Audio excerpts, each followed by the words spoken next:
తాకట్లో ఉన్న బంగారాన్ని విడిపించి ఆ రోజున మార్కెట్ ధర కట్టి మిగిలిన డబ్బును మీకు అందిస్తుంది కొమ్మూరి గోల్డ్.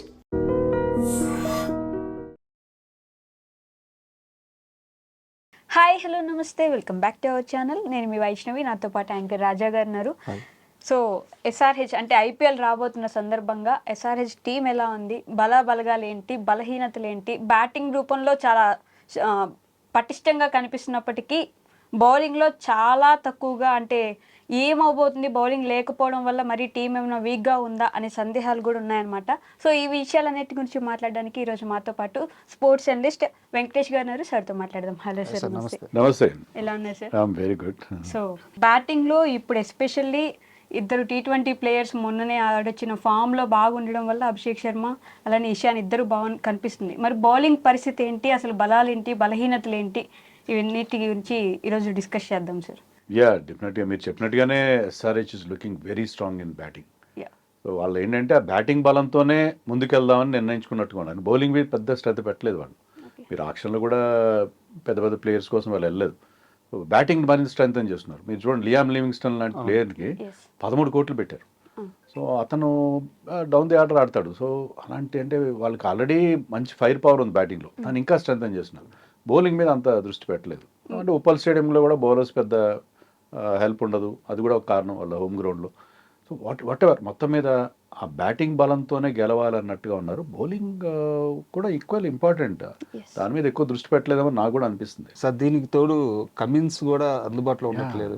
ఇది చాలా పెద్ద మైనస్ అయ్యే ఛాన్స్ ఉంది కదా. కమిన్స్ మీకు 2 రకాలుగా మిస్ అవుతారు రాజా. ఎట్లా అంటే యాజ్ కెప్టెన్గా, ఎందుకంటే ఈ కొత్త స్పిరిట్, అంటే ఈ all out aggression, aggressive brand of cricket తీసుకొచ్చింది కమిన్స్ కెప్టెన్ అయిన తర్వాత. బ్యాటర్స్ ఫుల్ ఫ్రీడమ్ ఇచ్చాడు. మీరు వెళ్ళి మీ ఇష్టం వచ్చినట్టు బ్యాట్ ఊపండి, ఏం పర్వాలేదు నేను చూసుకుంటా అన్నట్టుగా ఇచ్చాడు. సో కమిన్స్ కెప్టెన్ అయిన తర్వాతే ఈ చేంజ్ వచ్చింది. వాళ్ళ అప్రోచ్ టోటల్గా చేంజ్ అయింది. అది number 1. And as a bowler కూడా అతనికి ఉన్న ఎక్స్పీరియన్స్ కానీ, అతను పవర్ ప్లేలో వేస్తాడు, మిడిల్ ఓవర్స్లో, డెత్లో ఎక్కడైనా బౌలింగ్ వేయగలడు. సో ఎప్పుడైనా మీకు కాస్త టఫ్ సిచ్యుయేషన్ ఉందంటే అతను టీంను ఆదుకున్న వాస్ట్ ఎక్స్పీరియన్స్.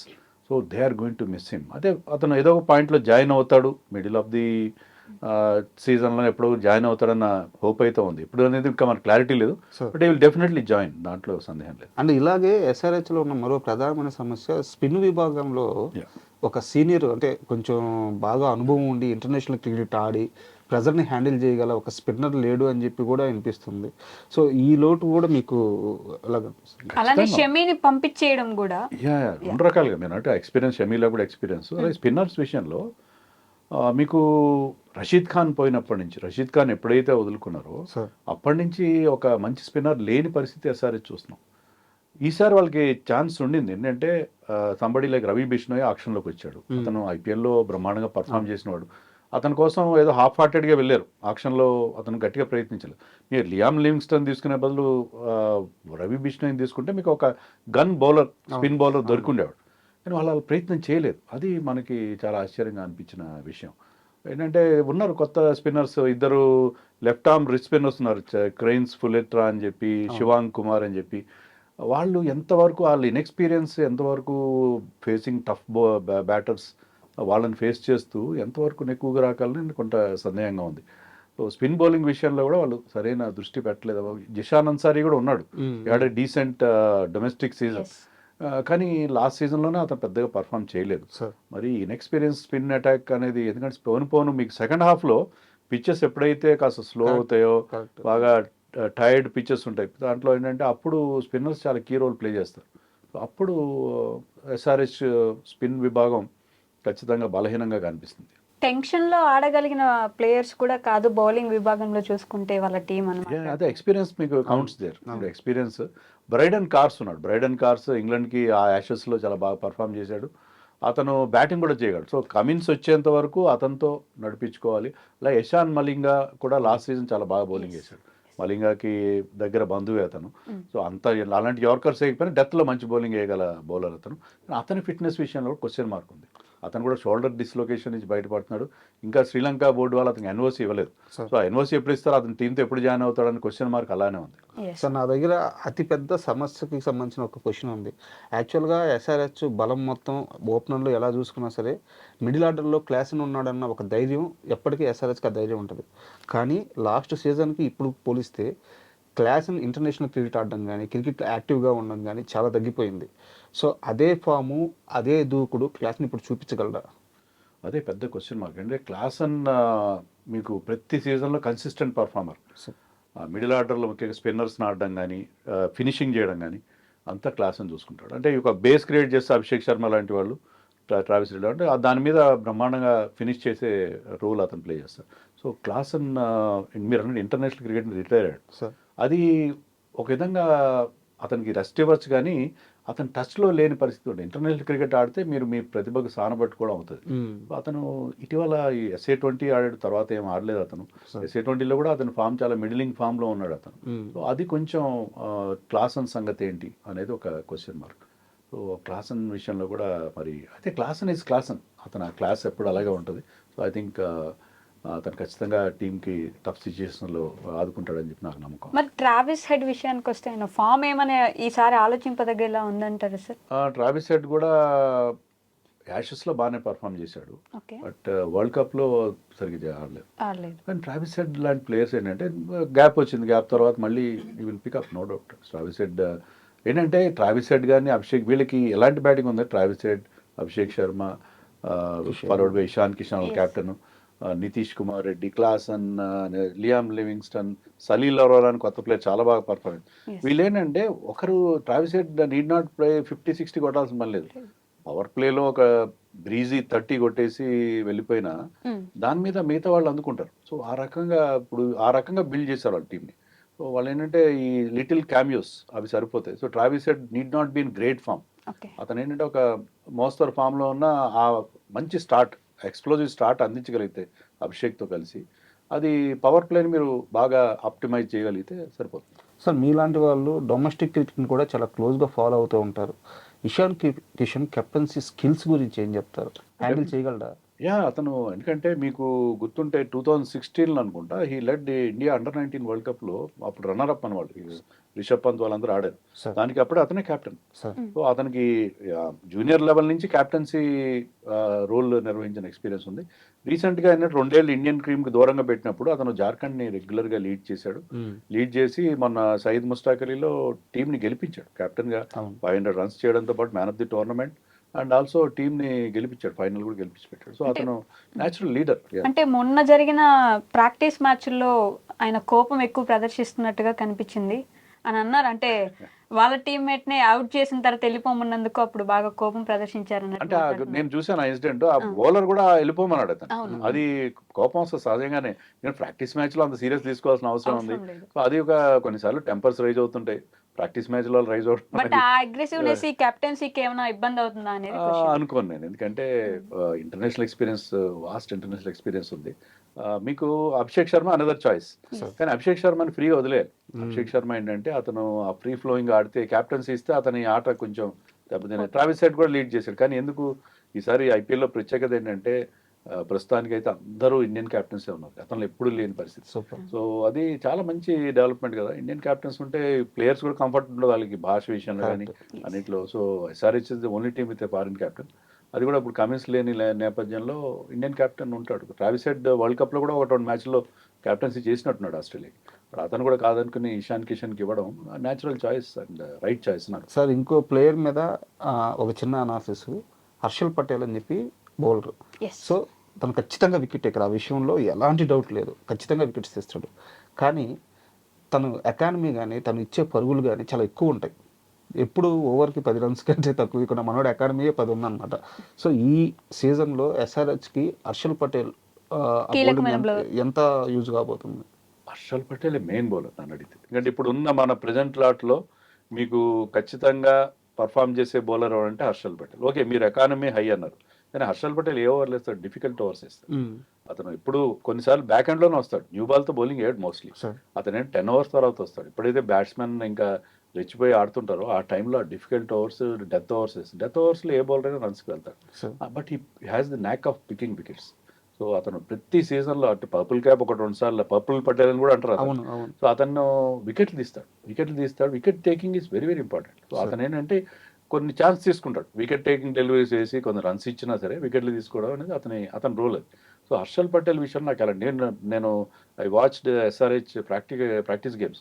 దాంట్లో మోస్ట్ ఇంప్రెసివ్ బౌలర్ ఎవరంటే హర్షల్ పటేల్. అతనుకున్న ఆ వేరియేషన్ స్లోయర్ వన్స్ అంటే డిస్గైజ్ చేస్తాడు. స్లోయర్ వన్ అర్థం కాదు, స్లోయర్ వన్ అయితే కాదు అర్థం కాకుండా వెల్ డిస్గైజ్డ్ స్లోయర్ వన్స్ ఉన్నాయి అతని దగ్గర. సో అతనుకున్న ఎక్స్పీరియన్స్, తర్వాత డెత్ బౌలింగ్ స్కిల్స్, అదే ఎస్ఆర్హెచ్కి ఈసారి బౌలింగ్లో ఎవరైనా కాస్త మనకి నమ్మదగ్గ బౌలర్ ఉన్నాడంటే దట్ ఈస్ హర్షల్. ఇంకా మన పులి అభిషేక్ శర్మ. అంటే ఫ్యాన్స్ ముద్దుగా పులి అని యా పులి అనొచ్చు, మీరు ఏమైనా అభిషేక్ శర్మ అనొచ్చు, రకరకాల పేర్లు ఉన్నాయి అతనికి. బిగ్ స్టార్ అయిపోయాడు. సో ఈ హ్యాడ్ ఏ వరల్డ్ కప్ లో కాస్త అతనికి దెబ్బలు తగిలి ఫైనల్ వచ్చేసరికి బాగా పర్ఫార్మ్ చేశాడు. బట్ ప్రాక్టీస్ మ్యాచ్లో అతని ఫ్లో భయంకరమైన ఫ్లో ఉంటుంది, అదే ఉంటుంది. సో ఓపెనర్ గా టెన్షన్ తో ఏమైనా ఇబ్బంది పడతాడంటారు? ఏం టెన్షన్ లేదు అభిషేక్ శర్మ. టెన్షన్ ఫియర్ అనేది అతని డిక్షనరీలో లేదు. సో అతను ఏంటంటే వచ్చి బ్యాట్ ఊపడమే అతని కార్యక్రమం, అదే రకంగా ఆడతాడు. అది కొన్నిసార్లు అతని ఫెయిల్యూర్స్ కూడా మనం తట్టుకోవాలి, సహించాలి. ఎందుకంటే అతను ఆడే హై రిస్క్ గేమ్లో అన్నిసార్లు సక్సెస్ రాదు అతను. సో సక్సెస్ వచ్చిన రోజు you will win you the match. ఎంత పెద్ద అపోజిషన్ అయినా పూర్తిగా వాళ్ళు చీల్చి చెండాడతాడు బౌలింగ్. అతనికి ఆ ఫ్రీడమ్ ఇస్తారు టీం వాళ్ళు, నువ్వు ఆడుకో, నీ గేమ్ ఆడుకో అని చెప్పి అదే రకంగా గేమ్ ఆడతాడు. Trust matters. అంటే నేను ఈ సీజన్ గురించి చెప్పట్లేదు కానీ స్టార్టింగ్లో అభిషేక్ శర్మ అప్పటికి స్టార్ కాలేదు, ఇండియన్ టీంలోకి రాలేదు, చాలా ఈజీగా అవుట్ అయిపోయేవాడు. 20-25 రన్స్ కొట్టేవాడు, చాలా ఫాస్ట్ కొట్టేవాడు, అవుట్ అయిపోయేవాడు. చాలా మందికి ఒకనొక టైంలో డౌట్ ఉండేది, ఇతను వర్తబుల్లేనా, ఎందుకు ఎస్ఆర్హెచ్ ఇన్ని ఛాన్సులు ఇస్తుంది. ఆ ఫేస్ చూసాడు Abhishek Sharma, but SRH trust చేసింది. ఈరోజు అతను నెంబర్ 1 T20 ప్లేయర్. ఎస్ఆర్హెచ్ ఆ విషయం మెచ్చుకోవాలి. 7 సీజన్ల నుంచి ఒక సీజన్లో ఐ రిమెంబర్ 6.5 కోట్లు ఎంత పెట్టారు. అప్పటిగా అన్క్యాప్ ప్లేయర్, అతను పెద్దగా చేసింది కాదు, కానీ దే హ్యావ్ సీన్ హిమ్. అతని టాలెంట్ని గుర్తించి వాళ్ళు అతని మీద అంత డబ్బులు పెడితే ఇప్పుడు దానికి they are enjoying the fruit. అలానే సూర్య కూడా సపోర్ట్ చేశాడు కదా T20 వరల్డ్ కప్ లో కూడా అతనికి ఫుల్ అతన్ని ఎప్పుడు కూడా చాలా మంది డ్రాప్ చేయాలి. మన ఫ్యాన్స్ ఎలా ఉంటారు, ఒక మ్యాచ్ వాళ్ళు ఆడకపోగానే ఇది ఎందుకు పనికిరాడు, వీడిని పక్కన పెట్టండి, తీసేయండి అని ఇష్టం వచ్చిన వాళ్ళకి తోచిన అందమైన భాషలో వాళ్ళని మాట్లాడుతుంటారు. కానీ అభిషేక్ శర్మ లాంటి ప్లేయర్ని మీకు ఎవరు దొరకరు. అలాంటి ప్లేయర్ని బౌలర్స్ని భయపెట్టే ప్లేయర్. సో అలాంటి ప్లేయర్ మీ టీంలో ఉంటే definitely will have an edge. Me opposition మీద మీకు ఎడ్జ్ ఉంటుంది. అభిషేక్ శర్మకి ఆ ఫ్రీడమ్ ఇవ్వాలి. అతని ఏదో మీరు కాస్త కట్టడి చేయాలి కొంచెం, అతనికి అలాంటిది అవసరం లేదు. అతని స్టైల్లో అతను ఆడుకునేవాలి, అదే టీమ్స్ చేయాల్సింది. సార్ ఈ మొత్తం కన్వర్జేషన్ వల్ల చాలా వరకు క్లారిటీ వచ్చింది. బట్ 1-2 ప్లేసెస్లో ఏ ప్లేయర్స్ ప్లేస్ అవుతారనేది క్లారిటీ రావాలి. ఒక్కసారి ప్లేయింగ్ 11 పాసిబుల్ ప్లేయింగ్ 11 చూసుకున్నాం. ప్లేయింగ్ 11 అంటే ఈ ప్రాక్టీస్ మ్యాచ్లు చూసిన తర్వాత నాకు అర్థమైంది అంటే సలీల్ అరోరా చాలా ఇంపార్టెంట్ ప్లేయర్ అవుతాడు. సలీల్ అరోరా ఎవరి ప్లేస్లో ఆడతాడు అనేది, ఎందుకంటే అనికేత్ వర్మ లాస్ట్ సీజన్లో చాలా బాగా పర్ఫార్మ్ చేశాడు. అనికేత్ వర్మ ప్రత్యేకత ఏంటంటే అలాంటి ఒక యంగ్స్టర్ ప్రెజర్ సిచ్యుయేషన్ వచ్చి ఫినిషింగ్ చేయడం. ఆ ఫినిషింగ్ చేయడం అనేది అంత ఈజీ. ప్రెజర్ హ్యాండిల్ చేయడం అన్క్యాప్ ప్లేయర్ అతను కుర్రాడు, యంగ్ మ్యాన్. సలీల్ అరోరా కూడా చాలా బ్రహ్మాండమైన 6లు కొడుతున్నాడు. అతను 6 సీటింగ్ అబిలిటీ బాగా ఉన్న ప్లేయర్. సో సలీల్ అరోరా, అనికేత్ వర్మలో ఎవరు ఆడతారు అనేది ఒక డౌట్. సో ఈ ముందు ఎవరైనా ప్లేయర్స్, రవిచంద్రన్ స్మరణ్ ఉన్నాడు, స్మరణ్ 11లోకి రాగలడా, అంత ఈ ఫార్మాట్కి అంత సూటబుల్ కాదేమో. అతని యావరేజ్ చూస్తే అద్భుతంగా ఉంటుంది. మీకు ఏ ఫార్మాట్లోనే 60 పైన ఉంది. అతని రంజీలో 80 ఉన్నట్టుగా ఉంది. తర్వాత T20 కానీ వన్డేల్లో కానీ అన్నింటిలో డొమెస్టిక్లో మొత్తం దున్నేశాడు అతను డొమెస్టిక్ లాస్ట్ సీజన్లో. బట్ ఈ ఫార్మాట్లో వీళ్ళ స్టైల్ అప్రోచ్కి, లేకపోతే అతను ఏమన్నా ఒక గ్లూ లాగా ఉంటాడు అంటే మిగతా వాళ్ళందరూ కాస్త రెచ్చిపోయి ఆడుతున్న కొలాప్స్, లాస్ట్ టైం చాలా కొలాప్స్ చూసాం లాస్ట్ సీజన్లో. కొలాప్స్ టైంలో అతను ఏమైనా కాస్త మన తిలక్ వర్మ లాగా కాస్త స్టడీ చేస్తాడు ఇన్నింగ్స్ని, యాంకర్ రోల్ ప్లే చేస్తాడని ఉంది. సో అతను ఆడితే ఇప్పుడు ఏంటంటే ఆ ఎస్ఆర్హెచ్కి వచ్చిన ప్రాబ్లం ఏంటంటే ఇండియన్ టీంకి ఉన్న ప్రాబ్లమే, మీకు టాప్ 3 లెఫ్ట్ హ్యాండర్స్ ఉన్నారు. దాంతో అవతల టీం మీకు ఆఫ్ స్పిన్నర్స్ని ప్రయోగిస్తారు. మనం వరల్డ్ కప్లో అలా చూసి దాన్ని బ్రేక్ చేసి సంజు శాంసన్ తెచ్చుకున్నాం. ఇక్కడ అలాగే మీకు Travis Head is left hander, Abhishek, Ishan Kishan, and number 4లో కనుక మీరు స్మరణ్ ఆడిస్తే ఈజ్ ఆల్సో లెఫ్ట్ హ్యాండ్. దాని బదులు క్లాసన్ నెంబర్ 4లో పంపించి స్మరణ్ని 5లో పంపించి 5లో ఆడగల అంటే అంత క్విక్ రన్స్ చేయగల ఎబిలిటీ ఉందా లేదా చూడాలి. సలీల్ అరోరాని తీసుకుని స్మరణ్ని పక్కన పెట్టడం. సో నెంబర్ 5లో సలీల్ అరోరా, 6లో నితీష్ రెడ్డి, 7లో మీకు నెంబర్ 4 అనికేత్ వర్మ, ఆ తర్వాత బ్రైడన్ కార్స్. ఆ రకంగా మనం వెళ్తే ఇంకా బౌలింగ్ లో మనకి ఇంకా ఆప్షన్స్ లివింగ్స్టన్ మర్చిపోయాను. లివింగ్స్టన్ని ఆడిస్తే మీరు కార్స్ని ఆడించుకోవడానికి ఉండదు. అదే సో మీకు ఏంటంటే ఇద్దరిలో ఒక ఫారిన్ బౌలర్ని ఆడించుకునే అవకాశం ఉంటుంది. ఇద్దరు ఫారిన్ బౌలర్ని ఆడించుకోవాలంటే మీకు ఆ సమస్య వస్తుంది. సో ఆ రకంగా వెళ్తే బాగుంటుంది. Harshal Patel will be there. So ఇంకా అతనితో పాటు ఎవరు ఓపెన్ చేస్తారు ఇంకొక ఇండియన్ బౌలర్ అనేది we have to wait and see. Okay, but batting విషయానికి మీరు అన్నట్టే లివింగ్స్టన్ వరకు బ్యాటింగ్ ఆర్డర్ తీసుకున్న వాళ్ళు బౌలింగ్ గురించి ఎందుకు ఆలోచించలేకపోయారు? అంటే ఇప్పుడు బౌలింగ్ పరిస్థితి ఏంటి? నిజంగానే హర్షల్ పటేల్ మాత్రమే నమ్ముకుంటారా మొత్తంగా? అంటే హర్షల్ పటేల్, ప్యాట్ కమిన్స్ కూడా వాళ్ళు టీం సెలెక్ట్ చేసినప్పుడు ప్యాట్ కమిన్స్, హర్షల్ పటేల్ ఉన్నారు. ఇంకా జిషాన్ అన్సారీ, మిగతా బౌలర్స్ మమ్మల్ని ఆదుకుంటారు అన్నట్టుగా వాళ్ళు అనుకున్నారు. బట్ ఇప్పుడు ఏంటంటే అలా మనకి కనిపించట్లేదు. Injuries problem. Eshan Malinga last time చాలా మంచి బౌలింగ్ చేశారు. మరి అతని అవైలబిలిటీ ఇప్పుడు క్వశ్చన్ మార్క్ అయింది కాబట్టి కొన్ని సమస్యలు మనకు కనిపిస్తుంది. అదర్వైజ్ అంటే ముగ్గురు మీకు మంచి బౌలర్స్ ఉండి మిగతా వాళ్ళు మీకు కొంచెం మిగతా వాళ్ళకి అంత కాస్త వీక్గా ఉన్నా దాన్ని కవర్ చేసుకునే అవకాశం ఉంటుంది. మరి ఆ రకంగా వెళ్ళినట్టుగా నాకు అనిపిస్తుంది. సార్ ఫైనల్గా మీరు టేబుల్ ప్రొడక్షన్ అంటే ఏ పొజిషన్లో ఉండొచ్చని ప్రెడిక్ట్ చేస్తున్నారు? అంటే ఎస్ఆర్హెచ్ కనుక ఇప్పుడు అభిషేక్ క్లిక్ అయ్యి ఇషాన్ కిషన్ క్లిక్ అయ్యి వాళ్ళిద్దరు ఉన్నట్టు, ఇషాన్ కిషన్ అద్భుతమైన ఫామ్లో ఉన్నాడు. Travis Head, Klaasen, Liam Livingstone వీళ్ళందరూ ఈ బ్యాటింగ్ ఎబిలిటీతో వీళ్ళు ప్లే ఆఫ్స్కి వెళ్తారని నాకు అనిపిస్తుంది బౌలింగ్లో. కానీ ప్లే ఆఫ్స్కి వచ్చేసరికి మీకు అందరు ఫిల్టర్ అయిపోతారు. టాప్ 4 టీమ్స్ వస్తాయి, క్వాలిటీ బౌలింగ్ అటాక్స్ వస్తాయి. బ్యాటింగ్ కూడా వాళ్ళది చాలా క్వాలిటీ బ్యాటింగ్ ఉంటుంది. దాని ముందు వీళ్ళ బౌలింగ్ అటాక్ నిలబడుతుందా అనేది. సో ప్లే ఆఫ్స్కి అయితే వస్తారు వీళ్ళు. ప్లే ఆఫ్స్కి వచ్చిన తర్వాత వీళ్ళ బౌలింగ్లో ఇప్పుడు కొత్తగా క్రెయిన్స్, ఫుల్లెటర్ అలాంటి వాళ్ళు తీసుకున్నారు. వాళ్ళు కనుక మరో కుల్దీప్ యాదవ్ అయ్యాడు అనుకోండి అతను, అయితే మనం చెప్పలేం. అలాగే చాలా గొప్పగా చెప్తున్నారు. శివంక్ కుమార్ కూడా బౌలింగ్తో పాటు బ్యాటింగ్ చాలా బాగా చేయగలడు. మంచి బిగ్ హిట్టింగ్ చేయగల మధ్యప్రదేశ్ బౌలర్. సో అతను అలాంటి వాళ్ళు ఎవరిని క్లిక్ అయితే, ఒక బౌలర్ అంది వస్తే, మీకు ఒక వరుణ్ చక్రవర్తి లాంటి ఒక బౌలర్ దొరికితే ఈ కొత్త కుర్రాళ్ళు, ఎందుకంటే సాకిబ్ హుస్సేన్ ఉన్నాడు, ఓంకార్ టర్మాల్ అనే ఫాస్ట్ బౌలర్స్ ఉన్నారు, ప్రదీప్ హింగే అని ఒక ప్రవీణ్ హింగే ప్రదీప్. సో వీళ్ళ వాళ్ళ మంచి పేస్ ఉంది వాళ్ళ దగ్గర. మంచి పేస్ ఉన్న బౌలర్ శివం మావి ఉన్నాడు. వీళ్ళు ఎవరైనా మీకు మంచి బౌలింగ్ ఇవ్వగలిగితే, ఆ బౌలింగ్లో ఉన్న లోటుని కవర్ చేయగలిగితే, then they can aim to win the title. So glamour team, బ్రహ్మాండమైన గ్లామర్ ఉంది. ఆ బ్యాటింగ్ బలంతో 300 కొడతారని ఒక నమ్మకం కూడా ఉంది ఫ్యాన్స్కి. 300తో ఏం కాదు రాజా, ఇప్పుడు 300 వాళ్ళు ఏం కాదు. You have to win the tournament. 300 కొట్టినందువల్ల మీకు ప్రత్యేకంగా ఎవరు కిరీటం బెటర్. ట్రోఫీ గెలవాలంటే మీరు 200+ చేయండి, ఏం చేయండి, 250 అనుకోండి, అంతేగాని 300 కొట్టాలి దానికోసం రెచ్చిపోయి ఆడుతూ ఉంటే కరెక్ట్ కాదు. షార్ట్ సెలెక్షన్ కొంచెం దాంట్లో కొంచెం బెటర్గా ఉండాలి. Sir thank you sir. Thank you.